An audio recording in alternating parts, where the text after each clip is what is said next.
Our next speaker is Dr. Kay Backues, who has been the Director of Animal Health at the Tulsa Zoo for over 20 years and a past president of the American Association of Zoo Veterinarians and American College of Zoological Medicine. She has also authored peer-reviewed articles and book chapters on the topic of zoological medicine. A lifelong Doberman Pinscher enthusiast, Dr. Backues raises dogs from all backgrounds, rescues to grand champion conformation winners, and has been competing in the dog sports for over 30 decades. She is also a show-quality ear cropper and passes that knowledge on via the participation in the Doberman Pinscher Club's Crop and Doc Grant program. And she's going to be speaking today on educating the next generation of veterinarians on the role of husbandry practices that preserve breeds and breed type, and introducing the grants to teach veterinarians how to properly crop. Needless to say, being a Bouvier owner, I love her. I love Bouvier. They're so floofy. I love They Bouvier. are. Thank you. Okay, let's see if I can get this thing to go. Escape. All right, we're going to get you, Rob, for leaving all these things on the desktop. So, I don't know how to do this. okay, I'm getting there. Okay, so I had a similar experience as Rob to NAIA and Cindy. Like, these are my people. Where have you guys been? When I met Patty Strand just this last December, and so it's been amazing to sit here. I'm so excited to meet these people. And Rob, you have nothing on me, because I've said for years, I want to see my most wanted poster for PETA. I want to frame it. I'm a zoo veterinarian. I consult for the second largest Asian elephant herd in the country. I've been involved with the elephant TB issues, myself and a colleague, Dr. Ellen Wiedner, have written the book chapter on elephant TB in the zoological medicine textbooks. I can't tell you how smart NAIA is being to actually go to the USDA and focus on veterinary services and not the animal welfare side of APHIS and veterinary and USDA, because they dumped the elephant TB issue onto animal welfare because it was not an animal disease and not involving an agricultural animal. And the animal care / animal welfare side of USDA has been completely infiltrated with HSUS people. And it's amazing how much damage they were able to do to the elephant holding institutions, elephant people, the facilities that keep elephants, from zoos to circuses to private owners, with a low-level, mid-level bureaucrat in the government, was able to basically undermine and help destroy the elephant culture in the United States. So I can't tell you, with my experience with that, going back to like 2011 and forward, and wrangling the elephant stakeholders group for managing tuberculosis, just what a negative experience it was. I had no idea the USDA could have that low-level bureaucrats like that could have such impact, outside the spirit of the regulation. So anyway, I don't want to go on about that. I want to get this open. Come on, there we go. Because I want to talk about something I'm truly very passionate about, which is the world's best dog breed. Yeah, baby. Woo. Dobie Nation. We are the Dobie Nation. There is hardly any other dog quite as iconic as the Doberman Pinscher, or as beautiful, or as wonderful, or just all around the best. So I like to move around and gyrate my arms a lot. I don't know, is there any way to move this without touching the screen? Okay, well then I'll just probably pace. So the Doberman Pinscher, and I'm here to talk about as a representative of the Doberman Pinscher Club of America. I did not come up with this program. I am merely the messenger. People much smarter and more talented and more visionary than I came up with this program. I am just the messenger, and I'm a good workhorse. So, oh. Dance away. All right, can I dance? Okay, yeah. But I'll still have to run around. Hopefully there won't be feedback on that thing. Yeah, But most of you guys have seen this picture before. It's suspected that Herr Doberman is the guy on the left holding the white dog. You can see, I don't like to read slides, but you can see that he was looking for a dog to do that was very versatile. He's walking around late 19th century Germany in a small town with money. There was no Venmo or PayPal, credit cards or things like that. It was all done in cash. And he needed a dog that was visually, he was focused on temperament. He wanted a dog, and the quote is always, that would take on the devil himself, okay, to protect their owner. So he died before the Doberman came to fruition, and the dog was named after him by his colleagues that were helping to carry on his vision. So I got some fun photos of early Dobermans. I see that Canacorso top line there on the one on the far right. Would be fine for a Canacorso, but not today's Doberman. Other fun photos, these are all very early, but the lovely woman on the right, that's Rita Hayworth in the late 1940s with her Doberman. A little bit more fun history. You cannot talk about the Doberman without mentioning the twice back-to-back winner of Westminster, Rancho's Dobie Storm, 1952, 1953, won Best of Breed at Westminster. And really, it started the Doberman craze. Most people will tell you, oh, we used to have a Doberman. My grandparents did, talking about the 1960s and 70s when the Doberman really just became as popular a breed as the Labrador Retrievers did in the 80s and 90s, or Dalmatians did. You know, and any breed, unfortunately, really suffers when it becomes extremely popular. But back to the breed standard of today, the modern Doberman. This is out of the AKC standard for the Doberman Pinscher. These are phrases from the description of the standard. Its ears are normally cropped, lending to a watchful, alert appearance. The tail is docked at the second joint. It's a compact and powerful, medium-sized dog with an elegant appearance. He owns the ground he stands on. And that sort of a timid temperament is a big NQ in the Doberman. They have to be arrogant and proud, owning the ground they stand on, watchful, determined, fearless, loyal, and obedient. So why was this breed a cropped and docked breed? You can see from the older pictures, since its inception, it was a cropped and docked breed. If you read the AVMA statement on cropping and docking, whoever wrote that, besides having PETA tattooed on their right butt cheek, also have absolutely no science for the things that they say. Whoever was allowed to write that, the shame on the AVMA for putting it in print and actually endorsing it, because that person, which has been my experience with the animal rights extremists, there's absolutely no scientific basis for the things they say against docking the tail, and they actually even recommend that you breed for a shorter tail. And you guys know that some of the breeds that have certain tails, like the corkscrew tail of the bulldog or the Frenchie, those are, that's part of their standard, but there are some issues associated with that. It's not that you shouldn't do it, but why, you're not going to breed for that tail. This tail is not something you can breed for. Why were we bred for that? Ears are traditionally cropped in working breeds to get them off away from the face. You can't do your job of hypervigilance, and if anybody's ever trained or worked with a Doberman Pinscher in obedience like I have, where you're trying to get them to look at you with all the activity that's going on in an obedience trial, it is maddening, because genetically they're like, I had my little Dobie bitch like freak out as this huge Newfoundland walked by the ring with a very inexperienced new exhibitor, and she let the dog come right up to the ring, and my dog was like, my God, Mom, there's the devil out there, it's right there, and she was like looking at it and like, should I step in front of my mom to save her from this big black hairy thing?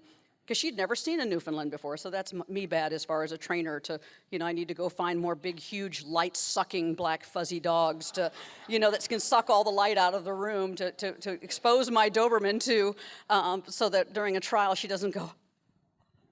So anyway, and then the tail is cropped to remove a weak point. I had a picture of a uncropped and undocked Doberman in the PowerPoint, and I was trying to keep time short.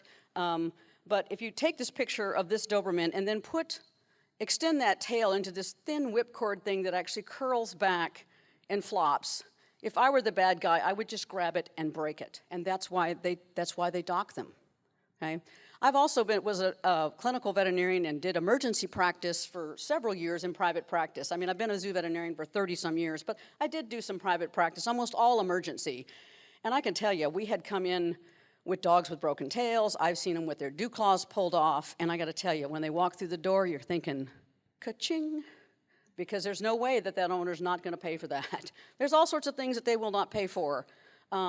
You know, and that would just make your blood boil. It's like, I've got a broken femur. Well, it's like, okay, I just want to give you what it feels like to have a broken femur for 2 seconds, and then tell me you don't want to do something. Anyway, but you know, having seen those sorts of things in private practice, I'm like, gosh, if this dog was truly working out in the field every day with its owner, you know, having to take on those things, it's glaringly obvious why, when breeds were developed with these things, why they developed that. Okay. So tails can be grabbed and broken. Words are important. Words are very important, and this is my slide to remind you. Natural is a word that has good connotations in our world. Oh, it's all natural. Oh, it's organic, and whatever. Okay, but be careful when you use the word natural, because I do it too. I think, well, are you going to leave those ears natural? Natural is erect. There's not a fox, not a wolf, not an African painted dog, which have huge ears, fennec foxes, little wild foxes from the Saudi Arabian desert, huge ears, that have a floppy ear. And a really interesting story, the Russian scientists that started trying to breed for red foxes in the fur trade to make them less stressed, because foxes are very nervous, high anxiety animals. They started selecting red foxes in the fur industry in Russia for animals that were less fearful and less reactive when people came by, because they were living in captivity and they wanted them to be less stressed. We know that animals that are less stressed are physically healthier.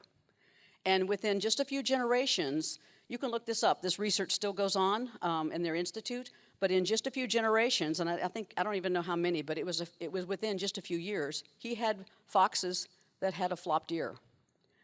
So the ones that were more tractable, the ones that were less stressed out by the presence of humans, flopped their ear, the tail curled up, and they got big, patchy white spots on them. He wasn't selecting for that. It was a product of domestication. So when you look at the dog, when we initially, whether they domesticated us or we domesticated the dog, it's a product of domestication. Originally, we did not breed the dog for the flopped ear.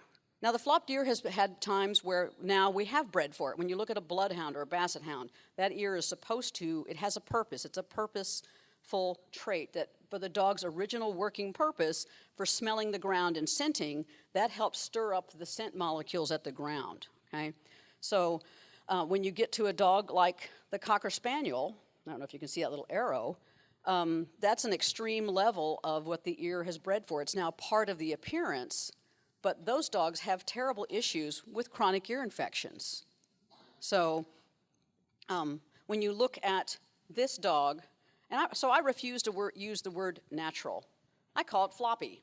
That's fine. I mean, to me, words are important. Just like when I describe people in the animal rights industry, I use the word extremists, and I use it every single time, because I've dealt with the elephant issue for most of my career, and just anti-zoo, research. I also am a biomedical, the veterinary consultant for 2 small biomedical research facilities in the Tulsa area, and I teach veterinary technicians lab animal medicine.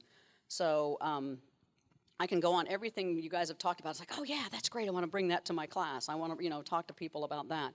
So words are important, and if they're going to own we cannot let them control the conversation.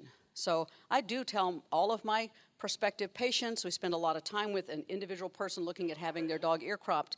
It's like, you need to be dedicated to this, these ears, I call them floppy. You can go with floppy, you can go erect. If you want to have a floppy-eared dog, there's nothing wrong with that. Unlike the other side who are going to try and control you, it's like, there's no problem with that if you want to have that. The breed standard, for the iconic look of the Doberman and what it was originally bred for, is to have an erect ear. So today's Doberman is a very, very versatile working dog who excels in all sports. If you can get them to stop looking at the huge black Newfoundland over in the corner. No, it's just it was a funny story. So obedience, agility, you will find the Doberman in all of these things. They still do well at protection sports. Mondio ring is very, very popular, as is Schutzhund, and there's now another working dog, what they call bite work sports, where the dog is actually, and the dogs have a natural ability for this. I took my little female just before she was 3 years old, when she was about 2.5, to a Mondio ring trainer just to see what she would do. She smiled for 2 days after that 1 hour. She was like, I've done something I was bred to do. I watched him, and he teased me with that glove, and he let me take the sleeve and run around with it. She got to do victory laps with it, and at the very end of the 1 hour that I paid for him just to see what she would do, I was looking at taking the Doberman temperament test. He did the rattlestick. She'd already gotten to pull the glove away from him, and I let her go, and she ran that 30 feet to him and just bit him and just hung on. And she was like, she got to carry the glove back to the car. She put her in the car, and that dog smiled for 2 days. So imagine the smile on those Iditarod dogs' faces as they're doing what they're bred to do. The happiness, the joy, the just unbridled dog joy when a dog is able to do what it was bred, what its genes are telling it to do. She's not vicious. This dog is friendly. But this, he presented his threatening self, and she got to protect her mama, and then she got to take the prize back to the car. I mean, the dog was just ecstatic. I wish I had time to do more of that, because this dog my Dobermans would do anything. And if I'm involved, they're happy. Dock diving, you'll see a lot of them. These are big athletic dogs, and they love to be active. They are definitely not a couch potato dog, but they do like being a couch potato. They do love being a couch potato. They are great dogs. They are great dogs with kids, as far as, if the dog is trained like anything. They're not a beginner's dog, as far as just, they need to be trained. They're very energetic. But once they're bonded to your family, their job as a protector is, they are famous for being very protective of their humans, and especially their human puppies. Okay? So tail docking, for all of you people out there that aren't Doberman people, just because you haven't come to that realization yet that it's the best dog ever, there are a lot of dogs that are tail docked. Almost all the spaniels, a lot of the terriers, the working dogs, within the groups of the AKC, the working group really has the most. Again, these dogs were bred to work. Their purpose was to work. And whether it's a Weimaraner or a Pointer or the Spaniels that are working, that tail got in the way. That tail could be damaged. That tail could be injured. Even the Old English Sheepdog. Okay, so there's a lot of breeds you don't think about. And what about ear cropping? Again, the working group really has open representation in this for the ear crop, because their purpose and what they were developed for was working, and the ears get in the way. So, but still, you have the Min Pin, the German Pinscher. You have all three of the Schnauzers, Mini, Standard, and Giant, that are both cropped and docked. Things like the Canacorso, and then the Great Dane. Okay. So, as far as I put a little bit of information about for those of you guys, the reason I'm here is for you guys that if you don't know about ear cropping, is to let you guys, again, this is to plant the seed and spread the message, because there's so much misinformation about ear cropping, that it's this horrible, horrible, terrible surgery that, the puppies barely survive, and it's just awful. So I put a little bit about there, about when it's typically done, again, primarily focused on the Doberman. It does, of course, require anesthesia, and it requires analgesia. Modern veterinary analgesics are excellent, okay? It's a very minor surgical procedure. It's healed in 7 to 10 days, but it's the aftercare and posting that's required of the owner that really is, that goes on for months afterwards. Because a lot of people, when they see that picture, I'm gonna go back, this little picture here with the little boy with his Doberman puppy, that's posting, okay? And what a lot of people don't understand is there's no wound under there. That's all healed up in just 2 weeks, more or less. And then for months afterwards, the cartilage is supported as the puppy's growing, and Doberman puppies and other working breed puppies grow at an alarming rate.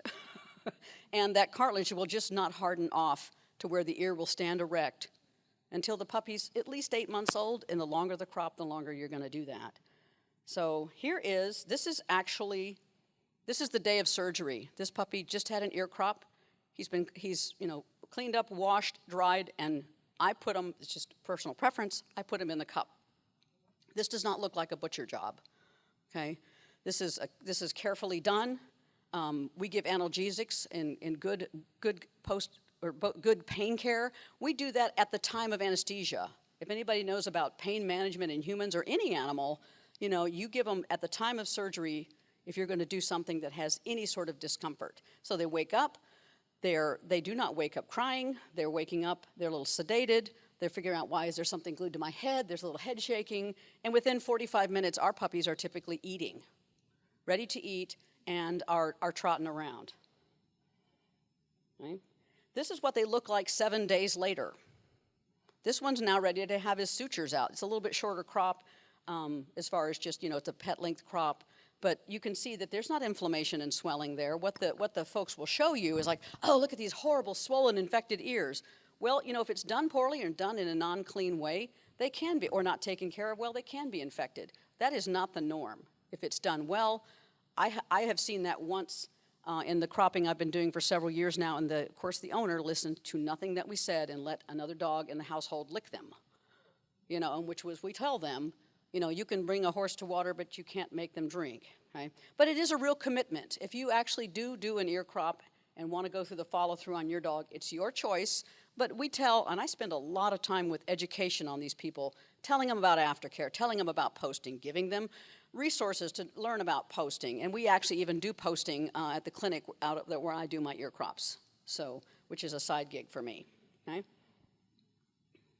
So, kind of the stages, everything's healed up. It's important to know if you see that Dobie puppy or that Boxer puppy or that Dane puppy or giant Schnauzer or anything walking around Lowe's or Home Depot with this sort of, what I call, it looks like an NFL field goal post on their head.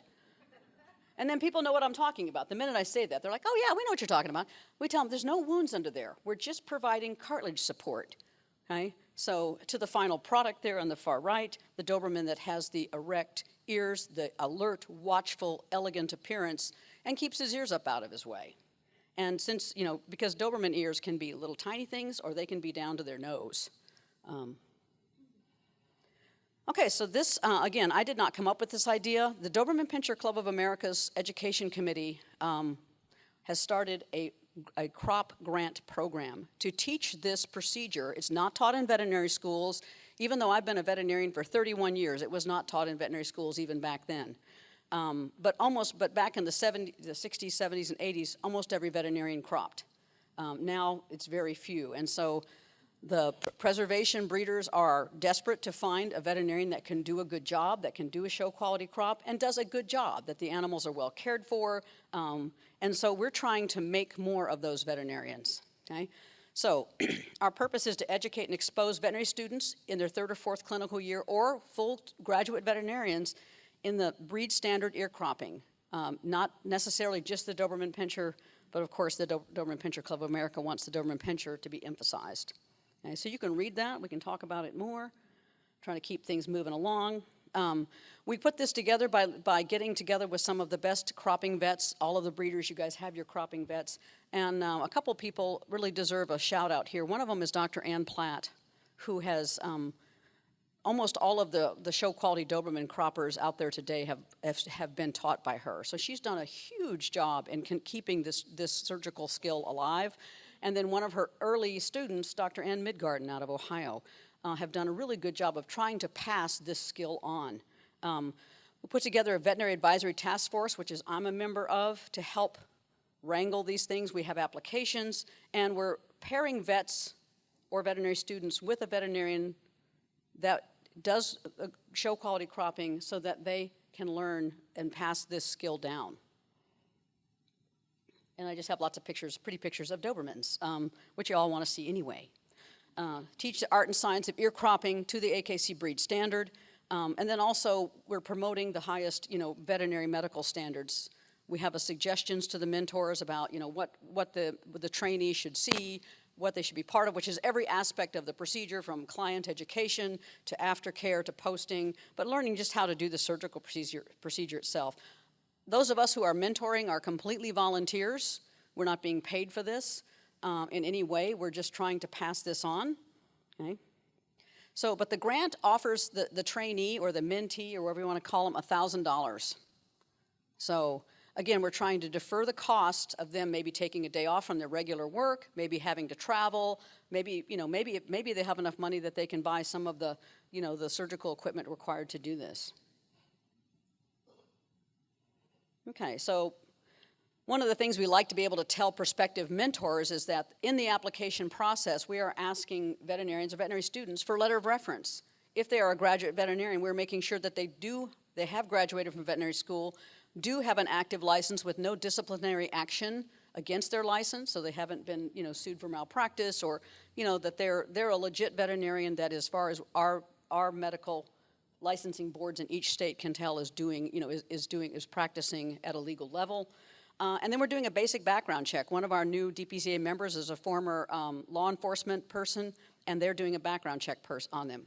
So the few other mentors I've contacted and talked into do this, it's like, I said, within reason, we can tell that the applicants are not crazy, okay?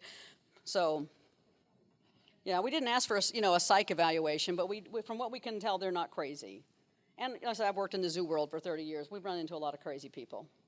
So, and then the veterinary students and then graduate veterinarians, again, but the students, we asked for 2 letters of recommendation. We figured if they can at least get it one professor and one person they've worked with. A lot of the students that have shown interest are waiting more likely for them to get out of school to do it. So, and then we wouldn't do this for graduate veterinarians, but for the students, we're asking them just to write a short little paragraph about why they're, what they think their role is for, and people being able to make these decisions for their animals, or something about purebred dogs. We're looking for that interest. Okay. Communications with clients, anesthesia and analgesic standards. This is what we're hoping they're getting out of it. Okay. So support and aftercare for first-time crop puppy owners. I do a lot of that with my patients. And I do a lot of time. I mean, I get texts, I get photos, I get phone calls, and I invite these first-time patients that have never done this before to contact me. Even though I've had them, I live and practice in Tulsa, Oklahoma. I have patients drive from as far away as Nebraska, Missouri, Arkansas, Colorado, as far as almost to Houston, Texas. That's the demand that there is to have this done.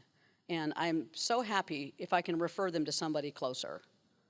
But the aftercare, and just, if there's some hope out there, is that the number of people, young adults, often getting their first dog, or in their 20s and 30s at that family level, where they're starting their families, the number of these young adults that are coming to me and wanting to have their Doberman, their Boxer, their Cane Corso, or Giant Schnauzer, or even Great Dane cropped, is really gives me some hope that these breed standards can be remained alive. The only pinch point is finding enough veterinarians that can do it.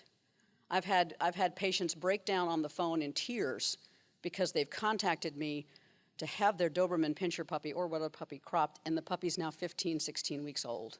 And they finally got a hold of a cropping vet that will do it, that's got a good reputation. And I'm like, I'm sorry, your puppy's just too old. So there's a lot of breeders out there, and if you are a dog breeder, and you might be doing show dogs and you have no problem, you've got your cropping vet, if you have any chance to mentor some of these less experienced, maybe backyard level breeders, have them find a cropping vet and get their puppies cropped at the appropriate time. They can add the cost to the puppy, but then you're not leaving your puppy owners with no resources and nowhere to find, and they're out there struggling, trying to find this service. They want it done well, they want it done professionally, they want their puppies to be well cared for, all of which we are trying to promote. But by the time sometimes they find us, the puppy is 4, 5 months old, and it's really too late for that procedure. It's a time-sensitive procedure. And the younger it's done, I think they heal up even faster, and it's very minimal. There's not any life-threatening bleeding.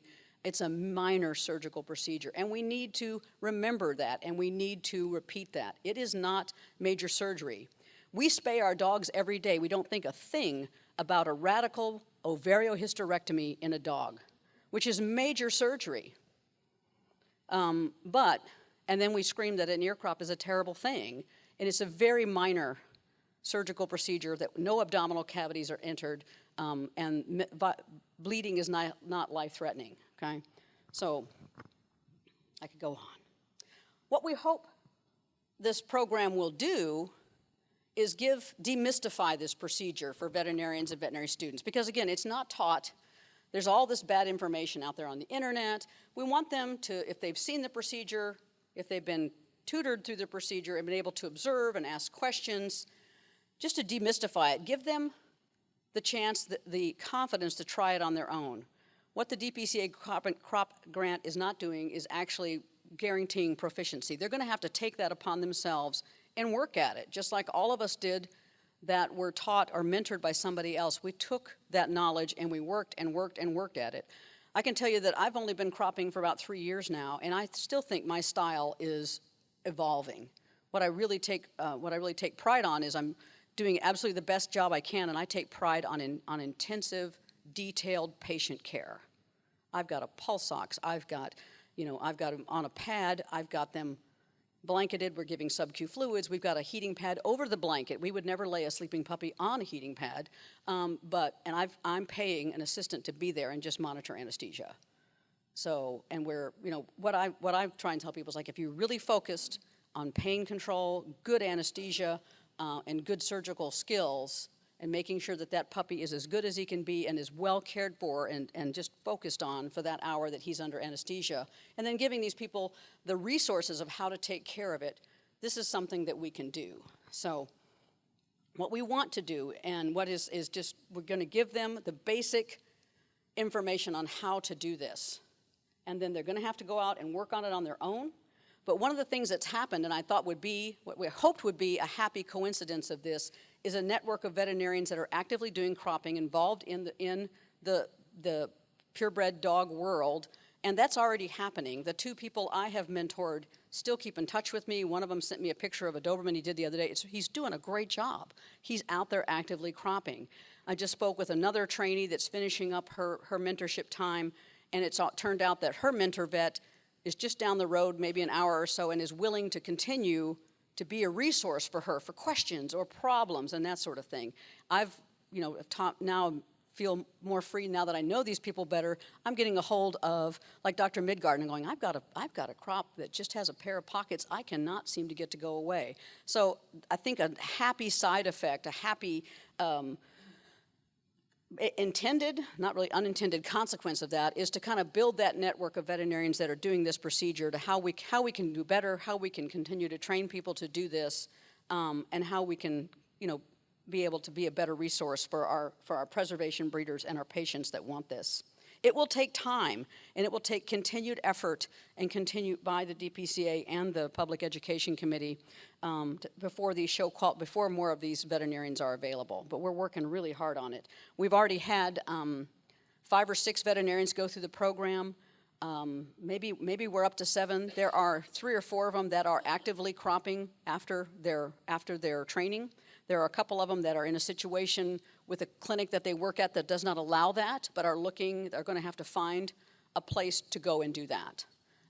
So it will take us some time, but our goal is to continue to pass this tradition and this skill down. So this is probably the most important slide on there. This is the statement of the American College of Veterinary Anesthesiologists and Critical Careists on the treatment of animal pain. Believes that animal pain and suffering are clinically important conditions that adversely affect the animal's quality of life either in the short or long term. Endorse the philosophy that promotes the prevention and alleviation of animal pain suffering as an important and tenable therapeutic goal. So the treatment of pain can be considered successful if the degree of pain does not prevent the animal from engaging in relatively normal activities such as eating, sleeping, ambulating, grooming, and interaction with members of its species or its caregivers. Breeders and veterinarians who have experience with cropping know that their puppies are up, this is my, obviously here, up and doing normal activities within a few hours of the procedures.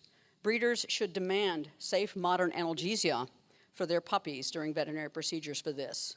Ask your veterinarian, what do they do, right?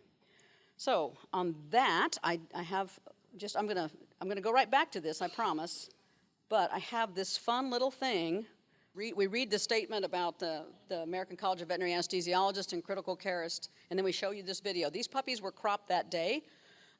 This is a breeder out of state. It took all day, but then when she got home, she let them loose in the house, and I think she was just about ready to feed them dinner. And so remember to keep, if we ever get it to play, there we go.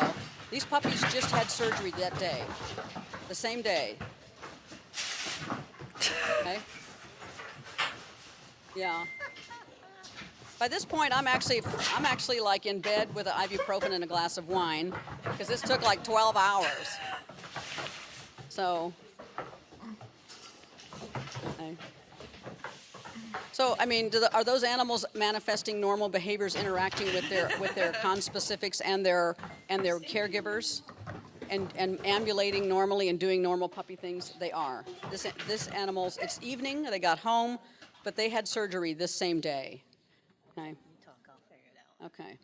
All right. So I mean, I just wanted to show that because you guys need to carry this message forward that this is a procedure, and it's a procedure of choice. That can be done humanely. I'll take over from here. I got it. So, yeah. Thank you so much. So, okay. Oh. Is it on show mode? Yep. Okay, hang on. We don't want to go back through the whole thing. Unless you just really love Doberman Pinschers and want to see it all again. Yeah. Woohoo! Woohoo! Woohoo! Yeah, it's like, yeah, we're going to have a test. Good one. So, I mean, in the end, I wanted to keep it, I wanted to leave you with, the Doberman is an iconic breed who is recognizable in any silhouette, in low light, in the dark. This is an iconic breed that the cropping and docking is part of the breed standard, and I think the Doberman standard deserves to be preserved. I think it was it Pat, did you say that one of the things as far as the Doberman and its breed and its work and what its job is, just that alert appearance is part of the dog's purpose. Part of it is being recognizable in any situation.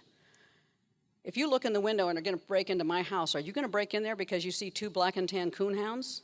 Or are you going to break in there when you see 2 Doberman Pinschers? Yeah. So one of the stories from my veterinary career as a kennel kid was we took care of the puppy, the dogs that boarded at this veterinary clinic that I worked at all through high school. And I walked a non-crop, non-docked Doberman Pinscher for 2 days before I realized it was a Doberman Pinscher. Then we moved to a new town. We were military people. And my sister, a couple years older than me, was the cute new girl in high school.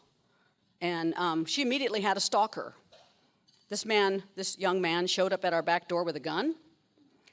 He showed up at her bedroom window on top of the garage roof where we had moved, at a house that we moved into, with a knife. And so when I told my parents after working with the working for the veterinarian that I worked for all through high school, would come back in undergrad and work on Christmas and spring break and summer, that I wanted a Doberman Pinscher, my parents could not get me a Doberman Pinscher fast enough. In fact, I came home for spring break, and I'm like, we have some puppies to go look at. We have some, it's like, so my parents could not give me a Doberman Pinscher fast enough. The veterinarian I worked for was the old cropping vet in town. He did a beautiful job on this backyard bred Doberman's ears. To this day, I can guarantee you that I know the devil himself doesn't exist, because when that dog died, if the devil exists, he would have shown up and I would have sold my soul like that. So Doberman Pinscher is not only an iconic, lovable breed, but the people that are into them are passionately into them. So, anyway, I leave you with this beautiful picture of the iconic outline of the Doberman Pinscher.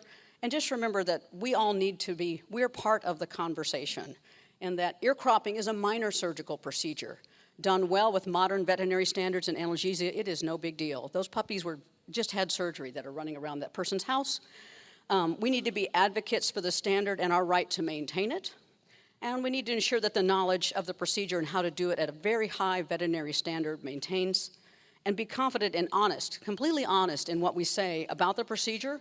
Our puppy owners and our animal rights extremists are all listening.